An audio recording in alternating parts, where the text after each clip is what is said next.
13 August Bangladesh সহ বিশ্বের 21টি দেশের শিক্ষার্থীদের নিয়ে রাশিয়ার মুরমানস্ক সমুদ্র বন্দর থেকে উত্তর মেরু অভিযানে যাত্রা শুরু করে পারমাণবিক বরফ ভাঙার জাহাজ 50 লেইট পোবেদি।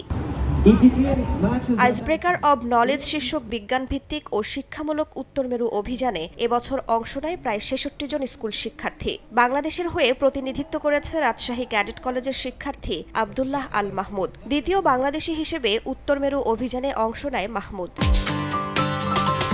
শুক্রবার একঝাঁক শিক্ষার্থী, আর্কটিক গবেষক, বিজ্ঞানীর দল নিয়ে মুরমানস্কে ফিরেছে পারমাণবিক আইসব্রেকারটি। 10 দিনব্যাপী অভিযানে বরফ ভাঙা জাহাজে যাওয়া আসা মিলিয়ে শিক্ষার্থীরা পাড়ি দিয়েছে মোট 2460 মাইল পথ।